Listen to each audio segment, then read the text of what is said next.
อ่อนกันเอาตราในใสใจกูเพิ่มมันเมื่อลมเข้ามาก็เห่อหูเมื่อลมออกกว่าก็เห่อหู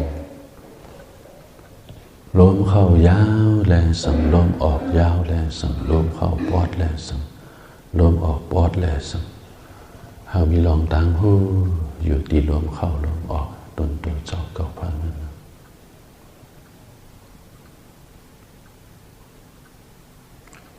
มังเจอยามาตีป้องเวียบนี่ก็ป้องยาเวียบยาป้องยาเวียบยากว่ามัดหมายต้องจอมตีต้องเท่านั้นก็ไหล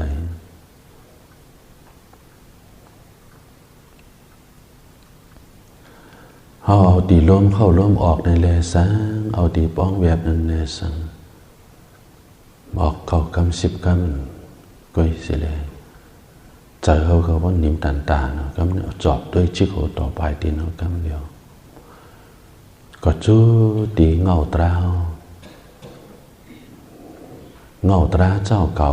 มีตีเหลืองก็จู้ตีนั่นกำเดียวลมเข้าลมออกเลยป้องเวียบก็มันเป็นสภาวะมันตั้งหางมันเนี่ยเขาก็ด้วยจอนตีเงาตราเจ้าเก่า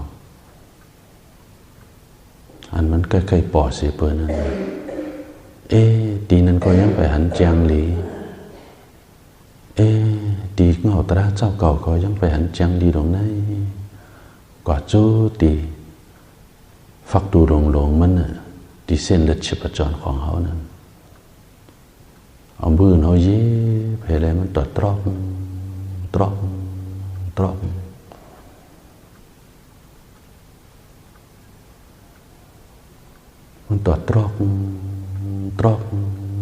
ไว้วางจะเป็นกลางเสียยักตัวมันตัว3-4 กัมมันติดจึ้มเข้าไปกว่ากัมเนี่ย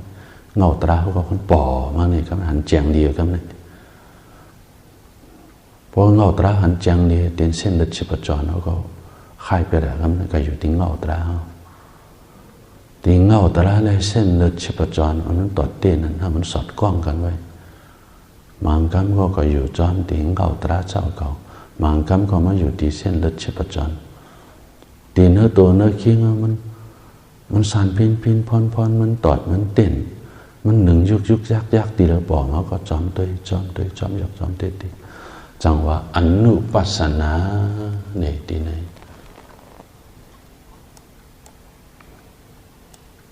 ก็ยักจอมยักจอมตีก็จิโกต่อไปตีนะก็ไม่ตีแล้วบอกเขาก็หูจอมมันจอมหูจอมมันจอมว่าตีกันมังคำจาเนาะพุ่งบิวกว่านี่ก็เขาหูดีใจของเขานี่ขึ้นเขาบอกไหวมาตีเนื้อตัวเนื้อใจมันมีอีสังปอมันนี่ก็ปอเป็นมาอย่างก็บดสิ่งกว่าเป็นมาสมมติบดสิ่งกว่า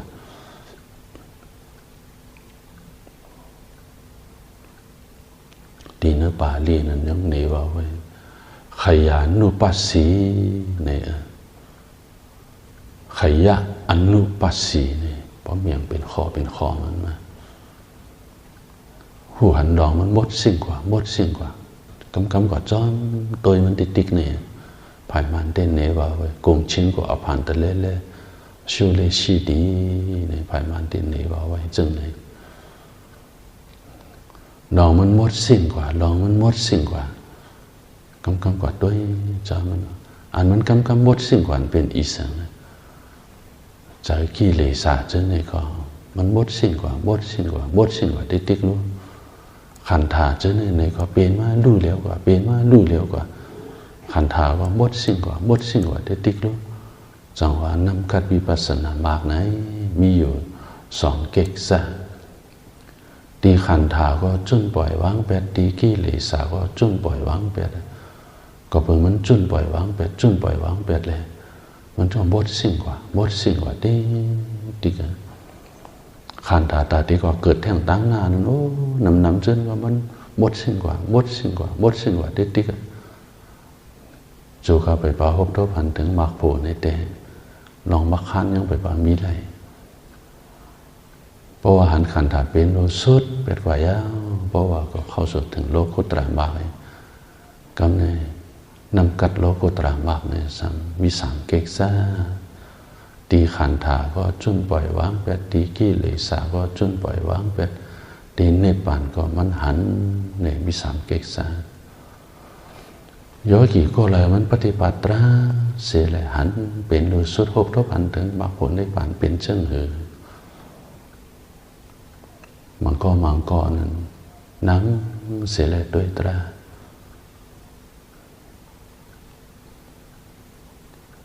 ฮัลโหลดิจิโกต่อไปดินต่อจิโกหันเป็นนู่เต็มมาใหญ่บนหนังปลาเข็มแหลมลูกดิตั้งเดินจี้ลงเข้าไปได้ตีกงจากหมายเจ็ดดิสีมอมจอมจุดถึงว่าตีโหใจก็ไม่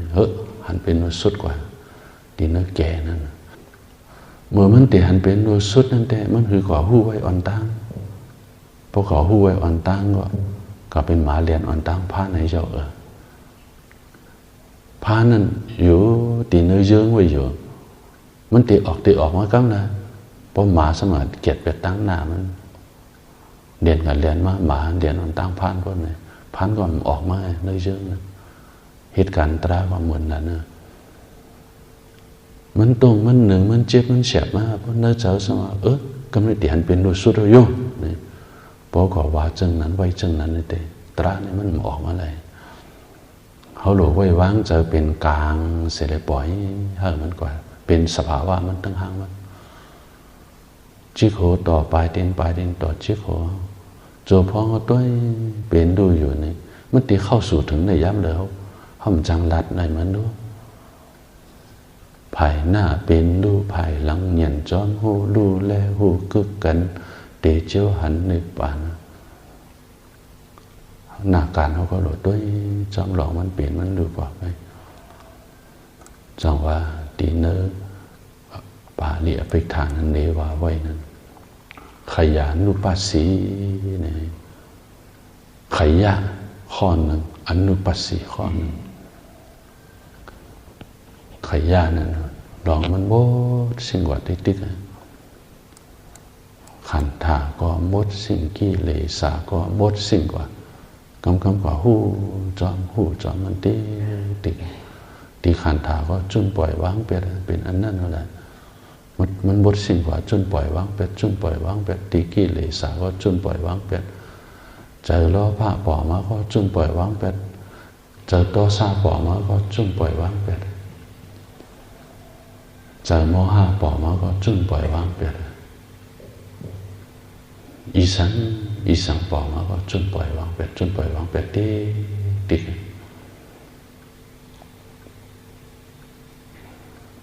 อันนี้อยู่ดีนะหน้าการนำการวิปัสสนาบาปอยู่พอจุนปล่อยวางไปแห้งมันนั้นมาเพราะว่าก็กำเนิดเองแห้งมันใหญ่มาศรัทธาวิริยะสติสมาธิปัญญาในกาเองตรีห้าเปิงปู่ห้าเปิงนั้นพอหมอกุ้นทิ้งมันหมอแผลเตือนมันติ๊กกำหนึ่งก็กำหนึ่งเหยียดในด้วยจอดก่อนมังกรนั้นหันขันธาเป็นด้วยยังไปตั้งเต็มตัวดิเสตาก็อย่าก็น่ะมันมีแห้งใหญ่นี่อันวิปัสสนาแห้งใหญ่แต่ที่เข้าสู่มรรคผลเลยนั้นก็เป็นมันปองใจตีถอนเป็ดสักแห่ติดทีเอาตั้งหูในถอนเป็ดไว้อันตั้งนะเจ้าเสียเหมือนกุดหลาดว่าไว้ในเดวิปัสสนาแห้งใหญ่จึงต้องวิปัสสนาแห้งเล็กนี่วิปัสสนาแห้งเล็กนั้นมันไปว่าปองใจสักแห่ติดทีไปว่าปองใจวิสิกิสาสักกายาติที่ว่าสัสตตาติที่ว่าโอเสตาติที่ว่าตีเนื้อติที่ของสามเปิงนี่มันไปว่าปองใจเปิงเฮ็ดมันเฮ็ดอยู่วิปัสสนาสักกายติที่มาหันตัวเก่าของเก่าโคของเก่าจะนี่อันนี้เป็นสักกายติที่นี่อันลาดกูวันตีเจ้าลาดอยู่เท่านั้นอันนั้นมาหันพิษอยู่ตีตัวเขาใจเขาเนี่ยมันมีอยู่ก้อนตามได้เนี่ยเป็นเช่นอันนี้ก้อนนั้น chở cháu cậu này lý lỡ bơn chở cháu cậu này mẹ lỡ bơn chở cháu cậu này chân giang khẩu sở xế bơn xong rồi quân nữa lo cả lúc nàyเขามีใจดีใจแมดเมื่อจึงหนึ่งใจเขาข้าในพ่อไหนเต็มมีเผยพิษมอกันเย้าอันว่านั้นอันนี้เป็นสักกายติดทีนี่อันนั้นว่าหันพิษหูพิษอยู่ป้อยังตึกข้องคำอันในพ่อไหนแห้งมีปัสนาเป็นแห้งเอกเลยอ่ะแต่ที่เข้าสู่ทางบักโผล่มันมีน้ำกัดไหลนี่อันเป็นสัสระติดทีนั่นสมาตั้งหันพิษร้องมันเกินอกสิตาติจริงตั้งหันสำคัญขาดพิษเลยอันหนึ่งว่าหันว่าเตียวเก่าของเก่าคู่ของเก่าอันหนึ่งสำคัญหันพิษว่ามันคือหลงไว้ยกตัวอย่างนี่ก็อำดูอำเหลวเวทนาสัญญาสังขารวิญญาณอำดูอำเดียวมันเปลี่ยนมันกึ่งหลงไว้อกสิตาติทีสำคัญหันพิษไว้พอมันขาดกับยาอำขึ้นเปลี่ยนโกนให้พอตายกับยาอามาเป็นขึ้นโกนมันหันพิษจังเลยเพราะว่าเขาเอาตังหูนเขาเนี่ยปากเป็ดมันอ่อนตังอ๋อเนี่ยอันเป็นชาสมาทราบเรื่องนี้กว่าเขาเจอในเลยกับเผาปนนั้นภายหลังมันเด็กnếu cháu có này cái bỏ tê luôn này cháu có này đi lỡ bơn cháu có này mét lỡ bơn anh hoàn cắm bỏ tê luôn này cháu tê mà anh này có đồ bạc bẹt mà nóเอาเหยียนตางหุ่นเขาในปลาเป็ดมันเนี่ยมันมีแห่งวิปัสสนาแห่งใหญ่แล้วเนี่ยอีสังปอมาเนี่ยก็ยักเป็นดูเป็ดติ๊กตีขันธาก็จุนปล่อยวางเป็ดตีกิเลสาก็จุนปล่อยวางเป็ดสองเกษาเนี่ยเป็นน้ำกัดของวิปัสสนาตัวเขาไว้ซื้อก็โคเขาอย่าไปก้มตั้งหน้าอย่าไปไงตั้งหลังอย่าเป็นหนึ่งยุกยักเขาหลุดทิ้งตัวทิ้งใจเขาหนึ่งยุกยักตั้งเลยมันฟุ้งซ่านท่วงเปียวแต่ที่เข้าสู่เนี่ยโอ้ไกลเห็นบอกว่าเขามีอินทรีย์ศรัทธาวิริยะสติสมาธิปัญญาอันนั้นมันยบย่อมเลยเข้าใจให้มันเพิ่มขึ้นมาแท่งขึ้นมาอันนั้นมันล้นเลยตบลงพอศรัทธาล้นเลยในก็อีสังมันได้ยุ่มไปละติ๊กพอศรัทธาล้นเลยปัญญาสัมเอกว่าไงอีสังมันได้ยุ่มไปละติ๊กมันเป็นขี้ข้าวมันว่ากันมาพอมีศรัทธาในก็สัมยุ่มจะสามารถละดูเป็นดูมันจังว่าสุดนะก็เพราะศรัทธามันมีแหละมันยุ่มในก็จังเลยตราเลยศรัทธาและปัญญาในสองขาโลกเพ่งปิ้งกันเพราะปัญญาล้วนเด้อในสมองก็แง่นิ่งแหลนไทยขุดกดงอกินจิตตอกจอกเจ้าเนี่ยเป็นคนปัญญาล้วนเด้อมันโบดเจ้านั้นปัญญาลองตั้งโลกล้วนเด้อเพราะว่ามีปัญญาต่างทำสัมหันเป็นด้วยพอมองพอปัญญาล้วนเดิมมาเนี่ยอะโลพอเป็นดุนนำมามันสัญญาเห็นตั้งหุ่นนำมาอันนั้นทั้งอันนี้มาล้อกันกับฮอตราปันก้อนนั้นพอเขาตีกับฮอปันก้อนนั้นตีกับฮอปันก้อนนั้นตีกับลาดดอกก้อนนั้นก็ตีเฮ็ดจึงไหนลาดออกว่าตั้งรอเขาซะเพราะปัญญาล้วนเดินลิงเลียนไถขุดกดงอกินจิกตอกจอกเจ้านี่เป็นตาหูมันล้วนเดินนี่นั่นย่ำย้ำการดีการจ้ากับไหนศรัทธาเลยปัญญาในสองขาโลกาเพ่งปิ้งกัน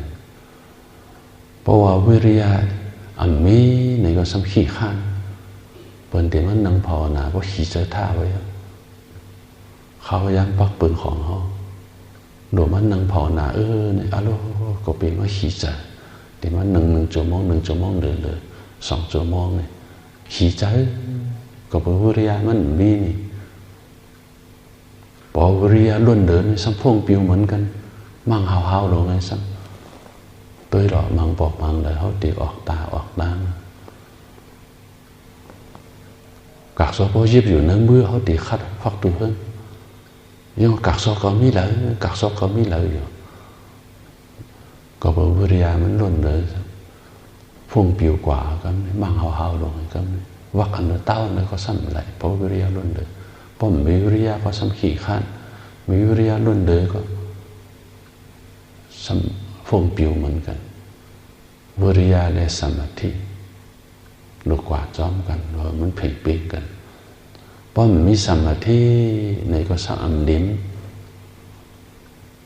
ก็เปิดตั้งเลยเพราะมันมีสมาธิเพราะว่าก็ตัวคนหนึ่งยุกยักก็มันกว่ากระจายก็พงปิ้ว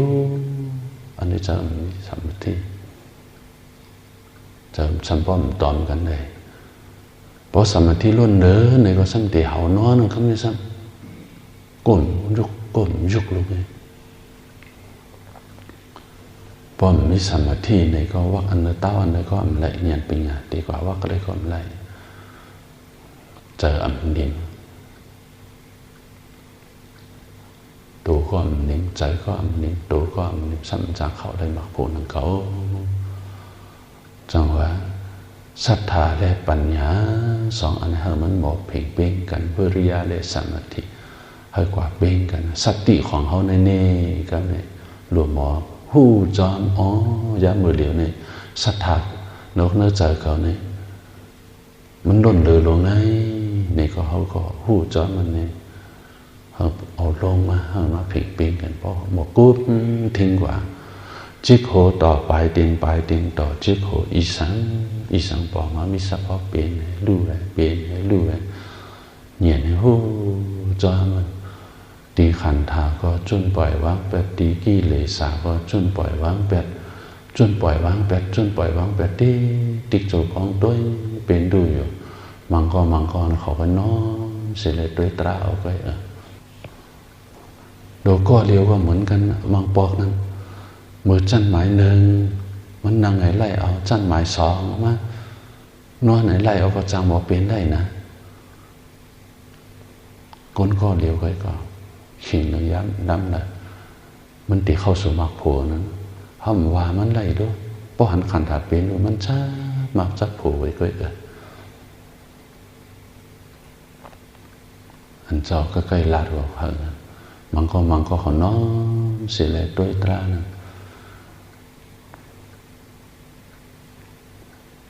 ในลูกน้องตาเปตกาศรัทธาโยกิยานปฏิบัติเจ้ามีนางยิ่งอันนั้นก่อนนึงเด็กมันโหพอมาไว้พระจอมเปิดมาเข้ากรรมฐานไว้พระจอมเปิดที่ในห้องบื้อเลยตีไว้พระจอมเปิดก็มันไหลเด็ก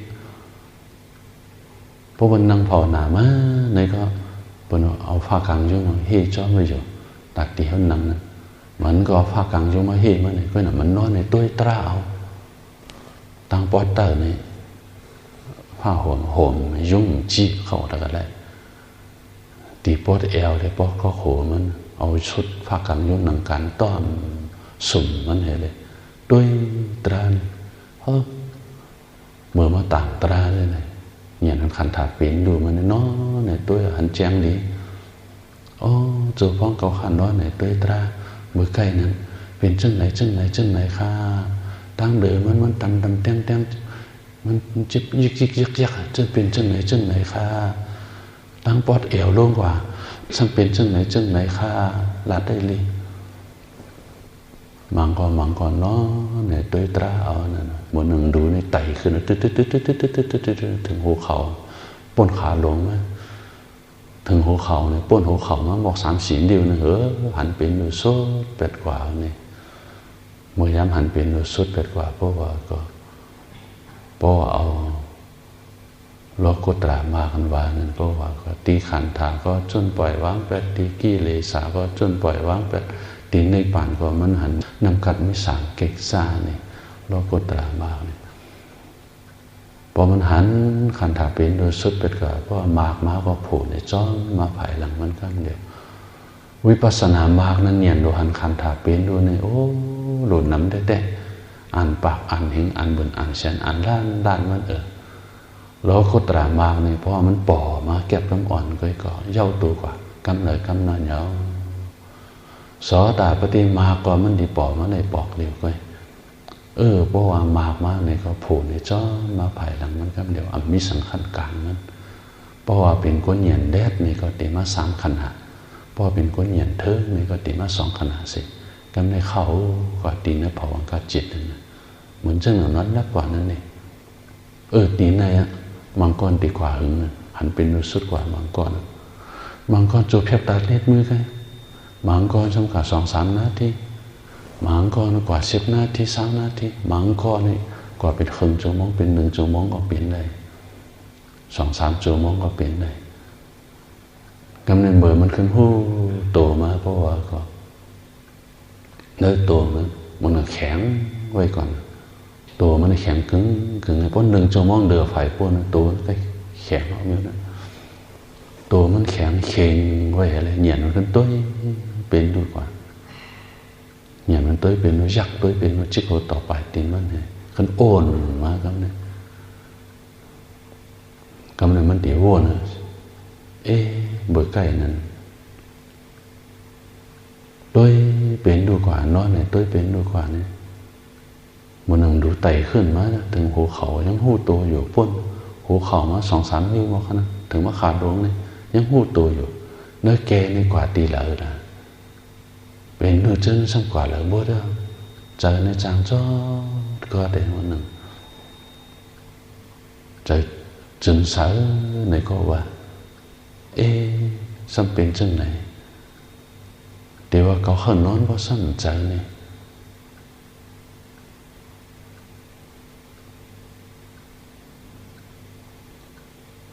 nó kể hiếm nó xăm quả tỷ là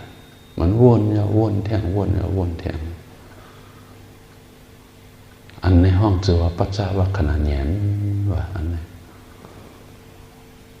แหนชิพกอันว่านั้นเป็นอันไหนเพราะว่าหกทบหันถึงซอตาปริมาโขยาวเพราะว่าก็ที่เงาตรามันอันนั้นใกล้ๆหันอยู่นั่นนะก็มีอยู่เหมือนกันอันแจมแรงดีเลยเสียนั่นเตะปอมาแทงอันแจมแรงดีเลยเสียนั่นกำน้ำดำเนี่ยมันตีกามีตางผ่าตีนกำน้ำดำนะอันเจอกูก่อนนะอันนี้รัดนี้ลองเอาเนี่ย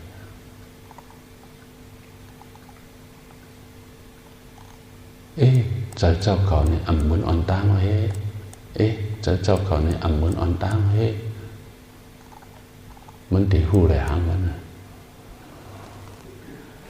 พวกกูก็อันมันเต็มทนหน่วยเนียนโซดาปฏิมากเนี่ยปล่อยพระเป็นตราหกปึงว่าพระเป็นจอหลัดว่าเว้ยสุดไปหีหน้าเนี่ยอันนี้บีมาติเนออังคุตรานิกายะ1สักกายทิฏฐิ2วิสิกิกษา3ศีลปตปรามาสะ4ราคะลองตั้งตาเตตกมึงอเป5โทสะลองตั้งตาเตตกมึงอเป6โมหะลองตั้งตาเตตกมึงอเปเจอ6ปึงนี่มันปล่อยพาแปดยาวสักแก่ติดที่ใจหันพิษว่าตีโตเขาของเขาโคของเขามันมีวิสิกิกษาโยเย่มาเป็นนู่นติดสุดได้เตอเนาะสุดได้เตอเนาะอันวันมันมีมันก็พาไปแล้วศีลปรามาสะลองยุ่มพิษหันพิษตีนสินโพดนั่นนะตัวเตมีกิกษาวันอิทธิหันติปนวัดเลยเจ้าเนี่ยมันมีเจ้านั่นหลวหันเป็นรู้สุดจังติดหกทบหันถึงมาผู้ใดเนี่ยเป็นด้วยนั้นมันว่าสุดไรเตเนี่ยมันหัวหันเลยดีศีลปรามาสะเนี่ยหูเตะฮิตสังคมหูเตะหูจอนงมงายเนี่ยไก่ยึดมันติดมันเนื้อฮิตของประเภทดีของเจ้านั้นอันนี้เป็นศีลปรามาสะบทเนี่ยเจ้าเนี่ยมันกว้างเตะข ข้อความอันนี้มือปานพระเป็นเจ้านั้นพอไม่มาใหญ่ยาซ้ำกับอ่อนไพ่วะพอคัดใหญ่ยาสมัครจมพุทธตีนั้นนั่งจนนี่เป็นศิลปะปรมาสามบทลองอยู่ลองซ้อมเหมือนหนึ่งหมาวะเหมือนหนึ่งโว้วะจนในทางความมันตีปนดอดได้นั้นนี่เป็นศิลปะปรมาสามบทจนนี่อยากกะอันเตเอาตกลงอเปสีพุงโตสะโมหะอันเตตกลงอเปสีพุงนั้นอันในความมันปากแบบยาวกว่ายาวๆซอดาบานพวกกูเนี่ยอำเจเลยว่าตีมาแต้มดิกอยู่ตีหน้าผาตั้งนั้นมันก็แหลกหลายกว่า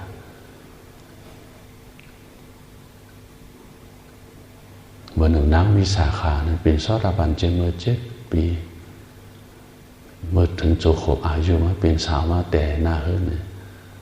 ในยินหันโนนตีเนื้อเล็กนี่มีลูกชาย10 ก้อวะลูกสาว10 ก้อวะโอ้มีนำพ่อเป็นยามกับยามบ่เดือยังตีว่าเฮ็ดจึงคือได้จึงว่าเป็นซอดาปานะจะอยากาทุ่มหูลงไว้ยังตีว่าจึงนั้นก้นตีว่าจึงนั้นก่อนจะอยากาโตสะโมหะเนี่ยมันก็ไปขาดเด้อซอดาปานอันมันขาดกว่าเนี่ยสักกายทิฏฐิวิสิกิสาศิลปะปรามาสะตีนสัมโยชน์อันนี้ไล่สุดตันสัมโยชน์เพราะว่าเอาไล่อภิธรรมราชว่ามาเพราะว่าก็สำคัญสักกายทิฏฐิวิสิกิสาศิลปะปรามาสะเนี่ยจะเอกสายมัจฉริยาเนี่ยซอดาปันพวกโกนมันก็ขาดแล้วบอกไล่อภิธรรมราชว่าเอาเจอเอกสารอันนาโลเปิ้นสีเกเฮตาเปิ้นโกเปิ้นเป้ปุ่นเขาจังนั้นอันนี้เป็นเจอเอกสารนี่มัจฉริยาถี่เหนียวนี่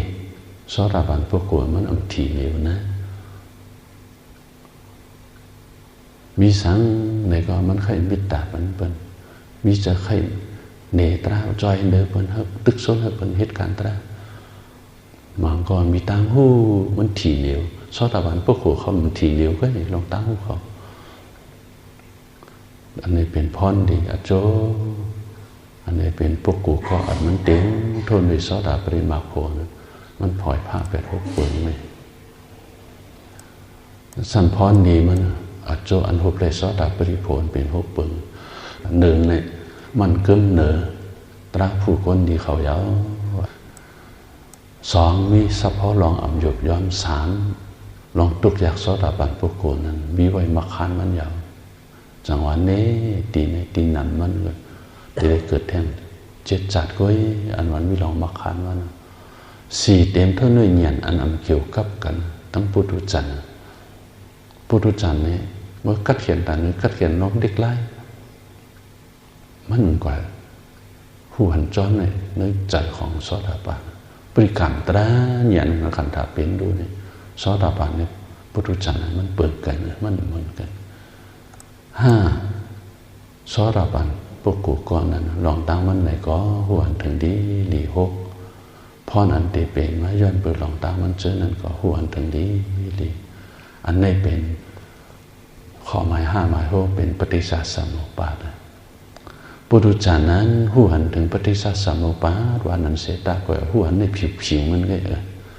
ซอดาบันพวกกูหัวปฏิสัสสะสมุปบาทหัวถึงตั้งน้อยกว่า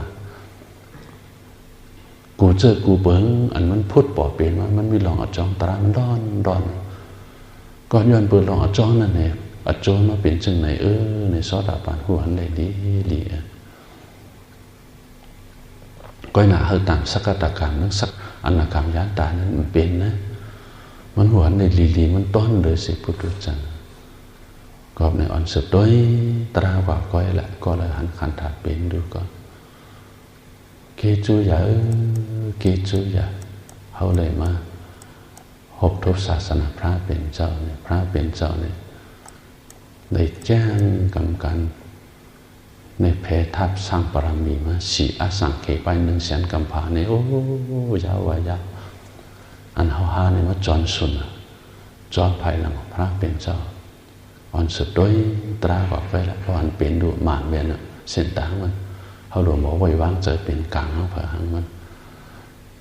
มันสามารถพินพรมันตอดมันเต้นมันโคมมันกายมันเจ็บมันแฉบอีสังปอมาตีโตเอาใจว่ามิสัพพอเป็นเนี่ยดูให้เป็นเนี่ยดูเงียนเนี่ยตัวนี้จอมกว่าติ๊กไว้ละภายหน้าเป็นดูภายหลังเงียนจอมหูดูแลหูคึกกันเตเจ้าหันเด็ดปานหันอันเลอเฮยักมักอันเลอเฮเอาผ้าเป็ดเขาล้วนอ่อนสุดด้วยตราเนื้อตัวเนื้อเจ้าขอเผยมันกว่าผู้อันเปิดปาตราติเปิดปาผู้นั้นอยู่ตราติเปิดปาผู้นั้นอยู่ขาวยานมีกาขันขาวยานมีกาขันอ่อนกันใจขาวยานให้เป็นพรนี่กูเผยมันอ่อนสุดด้วยตราเนื้อตัวเนื้อเจ้าขอเผยมันกว่า